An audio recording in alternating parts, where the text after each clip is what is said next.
नमस्कार दोस्तों, स्वागत है आप सभी का आपके अपने चैनल ड्रीम 11 गली पर। आज का मुकाबला होने जा रहा है राजस्थान रॉयल्स बनाम गुजरात टाइटंस आईपीएल 2025 का 47वां मैच सवाई मान सिंह स्टेडियम जयपुर में। तो वीडियो की शुरुआत करते हैं एक प्यारे से लाइक के साथ और साथ में चैनल को सब्सक्राइब ज़रूर कर लेना ताकि ऐसे ही काम की वीडियो आप तक लगातार पहुंचती रहे। क्योंकि भाई, खुद की टीम बनानी है ना कि किसी का टीम कॉपी पेस्ट करके टाइम खराब करना है। अगर आप अब तक कॉपी पेस्ट कर रहे थे तो न जीते हैं, ना आगे जीत पाओगे। तो वीडियो को आखिर तक जरूर देखना, पूरी की पूरी जानकारी मिलेगी। चलिए शुरू करते हैं। और हाँ, वीडियो के आखिर में मैं 3 सबसे ज़रूरी बातें आपको बताने वाला हूँ। एक हिडन प्लेयर कौन हो सकता है जो आपको गेम जितवा सकता है। तो बने रहिए वीडियो के आखिर तक।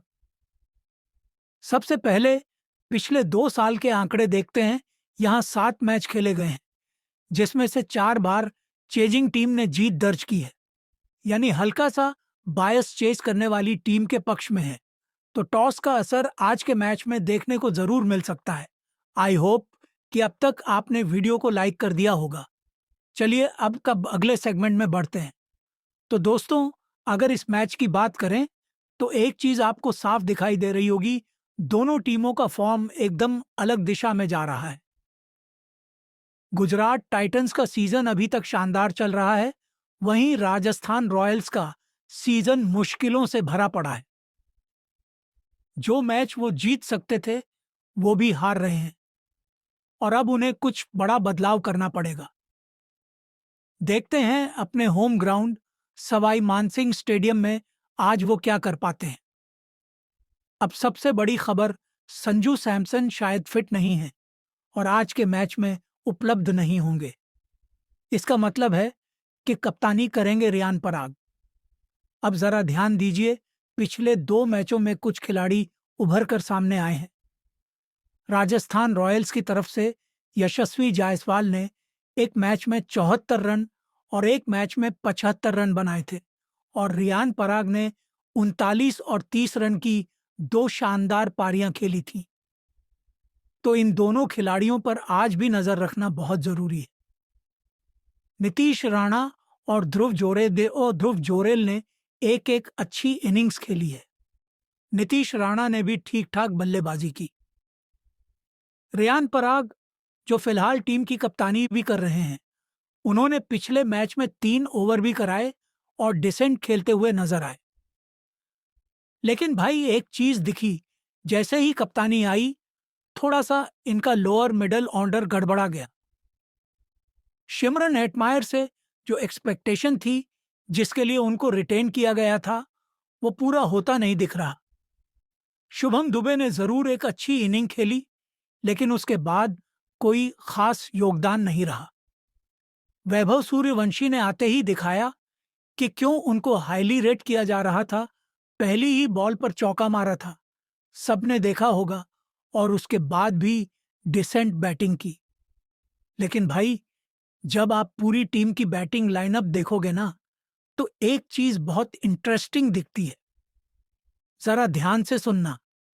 संजू सैमसन नहीं है तो अब टॉप 7 बैट्समैन में यशस्वी जायसवाल, नीतीश राणा, शिमरन हेटमायर, शुभम दुबे और वैभव सूर्यवंशी, ये पांचों के पांचों लेफ्ट हैंडर्स हैं।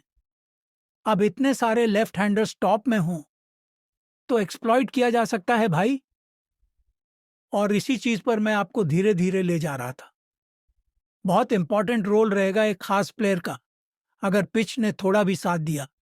अब बॉलिंग की बात करें तो जोफ्रा आर्चर रिदम पकड़ते दिख रहे हैं। हसरंगा ने भी अच्छा परफॉर्म किया है। हाँ, फजल हक फारूकी विकेटलेस रहे हैं, लेकिन फिर भी उनका काम डिसिप्लिन में रहा है। दूसरी सबसे इंपॉर्टेंट चीज, हो सकता है कि इस मैच में तुषार देशपांडे की जगह आकाश मधवाल को खिलाया जाए। पहले भी प्लानिंग थी, लेकिन पिछली बार नहीं हुए थे। आकाश मधवाल के स्टैट्स बहुत तगड़े हैं, खासकर गुजरात के बैटरों के खिलाफ। तो नोट कर लेना, अगर वो खेलते हैं तो एक्स फैक्टर हो सकते हैं। गुजरात टाइटंस की बात करें तो शुभमन गिल ने धीरे धीरे फॉर्म पकड़ ली है, लेकिन उनकी सबसे बड़ी ताकत चेसिंग, उसमें अब तक बस एक ही 50 आई है 4 इनिंग्स में। बैटिंग फर्स्ट करते हुए 250 और एक 45 प्लस रन की इनिंग जरूर निकाली है। चेसिंग में वो थोड़ा फ्लो में नहीं आए अभी। और भाई याद रखना, शुभमन गिल को जोफ्रा आर्चर काफी तंग करते हैं। 3 बार आउट कर चुके हैं 15 बॉलों के अंदर, तो मुकाबला दिलचस्प रहेगा।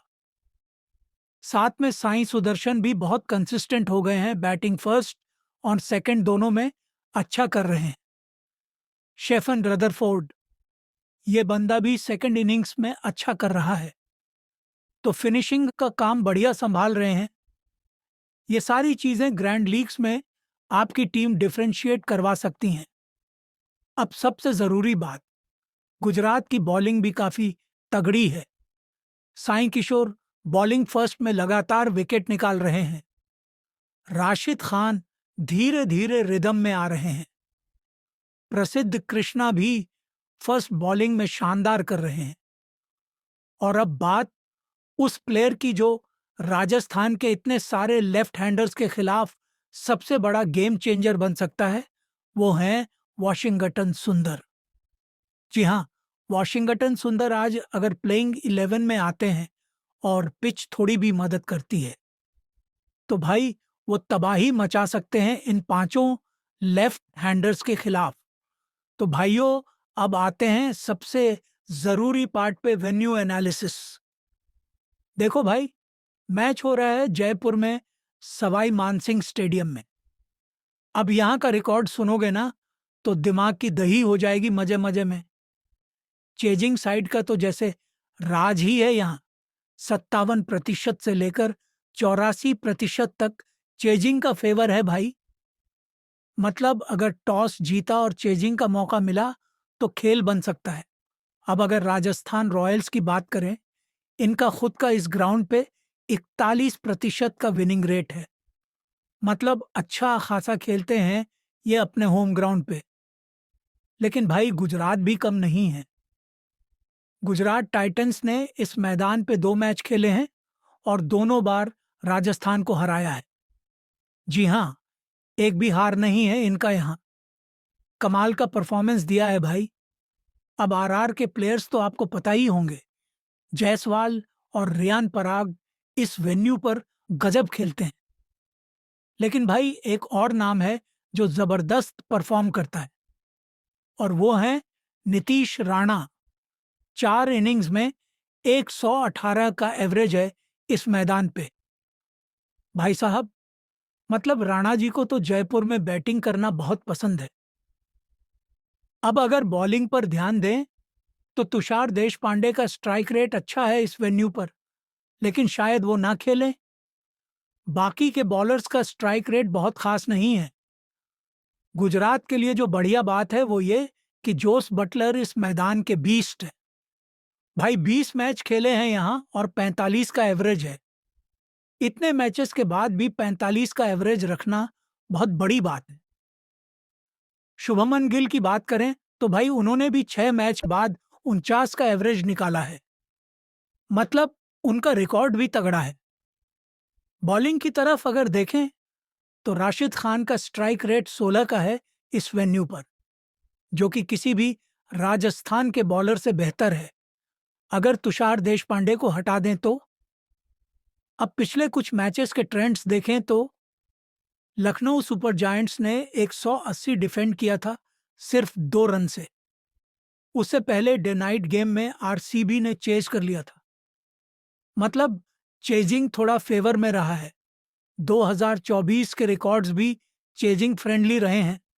तो भाई साफ है, अगर बॉलिंग सेकंड कर रहे हो तो बहुत अच्छा कर सकते हो। बॉलिंग फर्स्ट में भी चांस है, लेकिन सेकंड इनिंग्स बॉलिंग ज्यादा फायदा दे सकती है। अब सुन लो जरूरी पॉइंट, जोस बटलर जब चेज करते हैं तो बीस्ट मोड ऑन हो जाता है।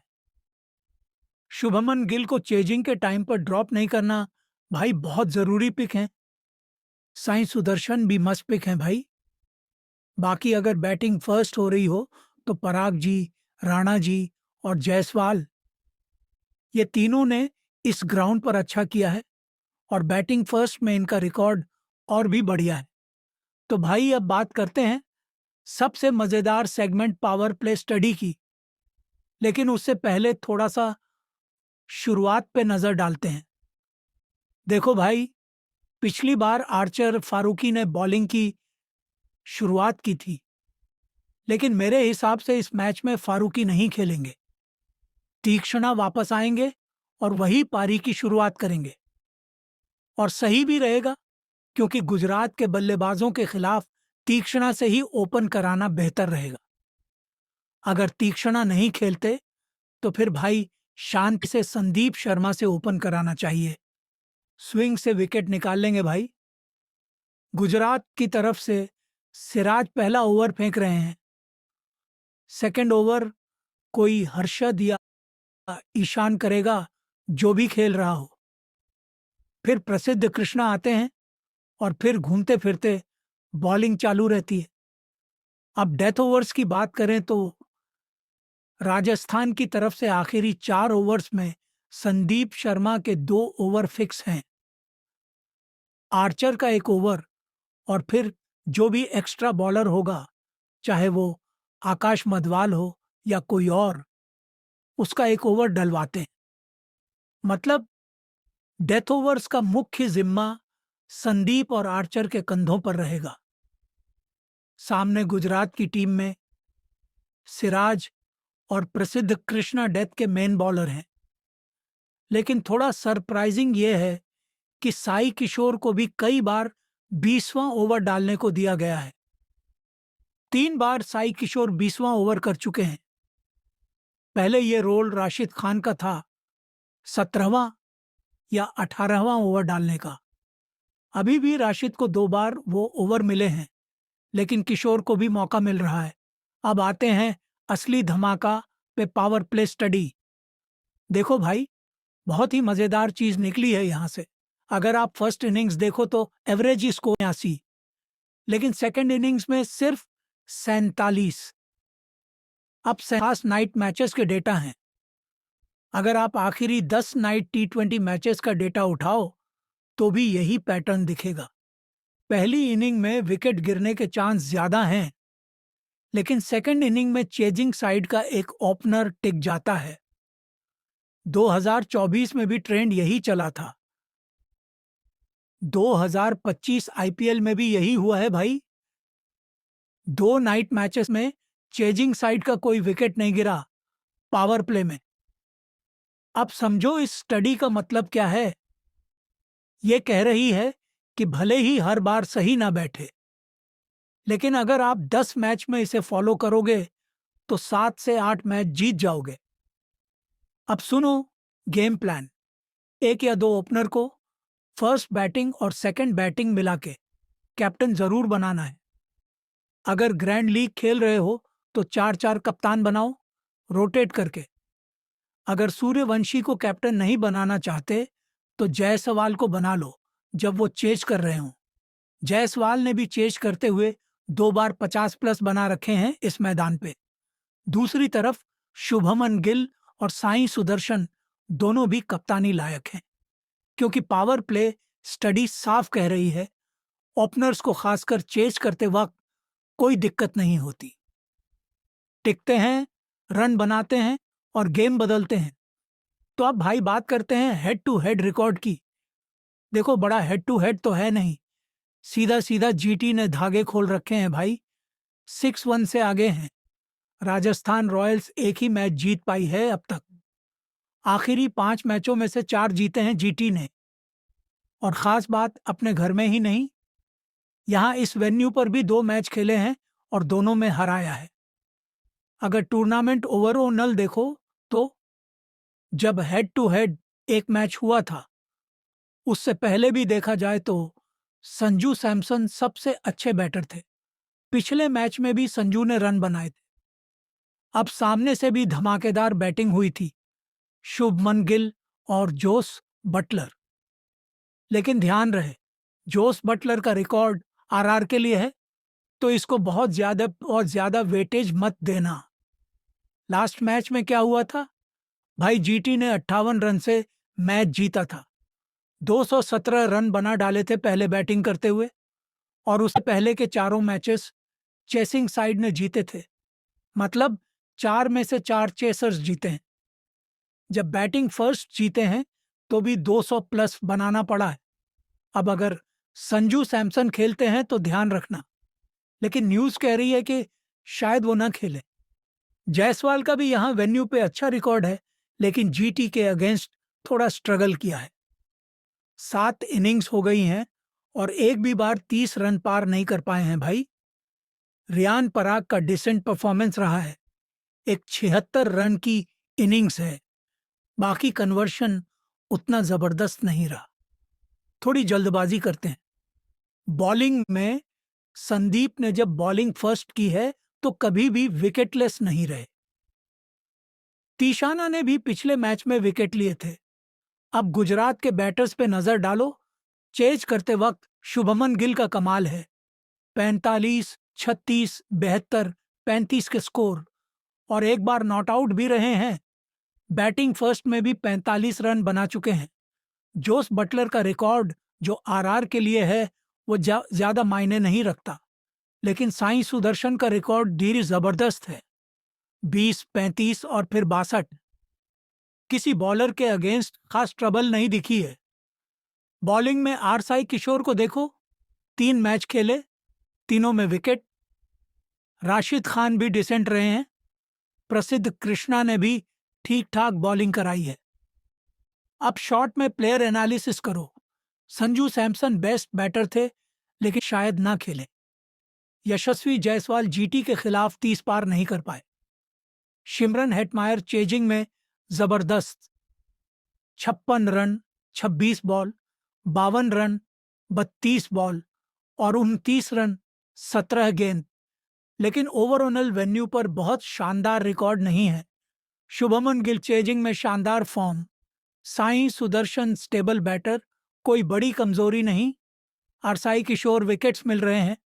राशिद खान अच्छा परफॉर्मेंस। अब बात करते हैं स्पेशल शॉर्टलिस्ट की। रबाडा और हसरंगा दोनों ऐसे प्लेयर्स हैं जिन पर फोकस रहना चाहिए। रबाडा का तो गजब रिकॉर्ड है भाई। 8 में 8 मैच में विकेट लिए हैं और स्ट्राइक रेट 13 का, मतलब घुसते ही विकेट निकालते हैं। बाकी तुषार देशपांडे और तीशाना सेकंड इनिंग्स बॉलिंग में विकेट लेते हैं। नीतीश राणा का एवरेज गुजरात के खिलाफ डाउन है, तो थोड़ा रिस्की रहेगा। तो कुल मिलाकर भाई, हेड टू हेड में जीटी का पलड़ा भारी। शुभमन, सुदर्शन, साई किशोर और राशिद, ये रहेंगे मेन प्लेयर। अगर चेज हो रही है तो शुभमन गिल और हेटमायर को जरूर देखना। रबाडा और हसरंगा की एंट्री से बॉलिंग में कमाल हो सकता है।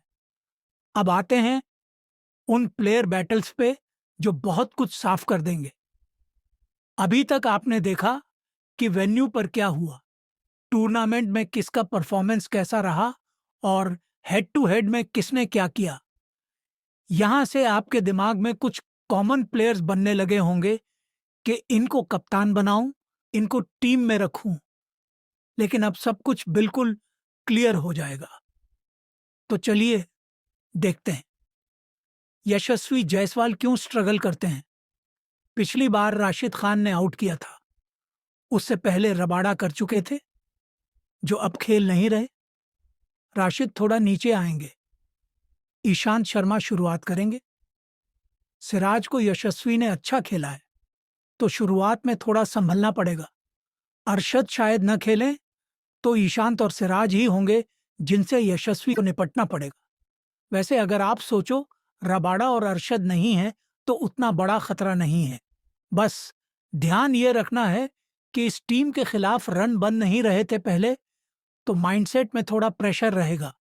नीतीश राणा पिछली बार सिराज के खिलाफ आउट हुए थे। सिराज लेफ्ट हैंडर्स के खिलाफ नॉर्मली अच्छा करते हैं। ईशांत से भी थोड़ा बचकर रहना है। सुंदर ने भी 2 बार आउट किया है। अगर जयंत यादव खेलते हैं तो वही रोल निभा सकते हैं जो सुंदर करते हैं, राइट आर्म ऑफ स्पिनर का। तो नीतीश राणा अगर सिराज से बच गए तो फिर कोई बड़ी दिक्कत नहीं दिख रही है। टीम में रहेंगे, खासकर ड्रीम 11 फॉर्मेट में, जहां बैटिंग पॉइंट्स ज्यादा मिलते हैं। रियान पराग, पिछली बार कुलवंत खिचरोलिया ने आउट किया था, उससे पहले रबाड़ा। राशिद से थोड़ी दिक्कत हो सकती है। राशिद से बच गए तो फिर काफी ठीक ठाक खेल सकते हैं। शिमरन हेटमायर, भाई राशिद खान के सामने तो जैसे गोदी में बैठ जाते हैं। 75 बॉल्स में 6 बार आउट हो चुके हैं। अरशद पे भी 1 बार आउट हुए हैं, तो हेटमायर का ट्रस्ट थोड़ा कम रहेगा। ध्रुव जोरेल और शुभम दुबे भी राशिद से आउट हो चुके हैं। अब बात करते हैं गुजरात टाइटंस की बैटिंग पर। शुभमन गिल को कौन आउट करेगा? आर्चर ने 15 बॉल में 3 बार आउट किया है। पिछले मैच में भी वही आउट करने वाले थे। अगर आर्चर और संदीप शर्मा नई बॉल से शुरू करते हैं तो शुभमन को प्रेशर रहेगा। संदीप को जरूर नई बॉल देनी चाहिए, तभी असर दिखेगा। साई सुदर्शन का मैच बहुत कुछ इस पर डिपेंड करेगा कि हसरंगा से कैसे निपटते हैं। 2022 में हसरंगा ने इन्हें 7 बॉल में आउट कर दिया था। बाकी किसी बॉलर से डर नहीं है सिवाय हसरंगा के। मधवाल से 1 बार आउट हुए हैं, लेकिन उनके खिलाफ खेल सकते हैं क्योंकि उनका वेरिएशन थोड़ा मुश्किल करता है, स्पीड और एक्यूरेसी से ज्यादा। जॉस बटलर, बटलर का वेन्यू पर परफॉर्मेंस अच्छा है। हेड टू हेड भी ठीक ठाक है। सिर्फ फजल हक फारूकी और मधवाल के खिलाफ आउट हुए हैं। बाकी सबके खिलाफ बहुत अच्छा खेले हैं। मधवाल का रोल बहुत इंपॉर्टेंट है क्योंकि देखो ना, शुभमन गिल को 2 बार, साई सुदर्शन को 1 बार और बटलर को भी 1 बार आउट कर चुके हैं। अगर मधवाल आते हैं तो गेम चेंज हो सकता है। अगर नहीं आते तो भी बटलर सबसे अच्छे ऑप्शन हैं। संदीप शर्मा, तीशाना सबने भी ठीक ठाक बॉलिंग कराई है। टीम रिकैप: अगर हसरंगा, आर्चर, अक्षर पटेल खेलते हैं तो आरआर के बॉलर्स में गजब इंपैक्ट रहेगा। अगर मधवाल आते हैं तो ग्रैंड लीग में जरूर ट्राई करना। अगर कुमार कार्तिकेय आते हैं तो उनको भी। गुजरात के लिए सिराज, राशिद और प्रसिद्ध कृष्णा में से किसी एक पे नजर रखनी है। मुझे लगता है राशिद सबसे इंपॉर्टेंट है। साई सुदर्शन का रिकॉर्ड ठीक ठाक है, नॉट बैड। बेस्ट बैटर्स, पहले भी बोला था जॉस बटलर बेस्ट हैं, फिर साई सुदर्शन। बहुत क्लियर हूं इस पर। शुभमन गिल, नंबर्स बहुत स्ट्रांग नहीं हैं, लेकिन धीरे धीरे फॉर्म में आ रहे हैं। टीम में रहेंगे लेकिन शायद कप्तानी न दूं। ज्यादा लोग पिछले मैच के बाद कप्तानी देंगे। मेरी कप्तानी जॉस बटलर को और वाइस कप्तानी रियान पराग को जाएगी। लेकिन आप चाहो तो साई सुदर्शन, यशस्वी जायसवाल या रिस्क लेकर राशिद खान को भी ट्राई कर सकते हो। टीम में एक और अलग ऑप्शन मैंने डाला है, वॉशिंगटन सुंदर, क्योंकि उनकी ऑन फर्स्ट स्पिन काम आ सकती है। बाकी 2 खिलाड़ी जो लोग कम ले रहे हैं, नीतीश राणा और राशिद खान। तो आप चाहो तो ध्रुव जोरेल या वैभव सूर्यवंशी जैसे ऑप्शन भी ट्राई कर सकते हो। बस उम्मीद है वीडियो पसंद आया होगा, लाइक कर दिया होगा। मिलते हैं अगले वीडियो में बहुत ही जल्द।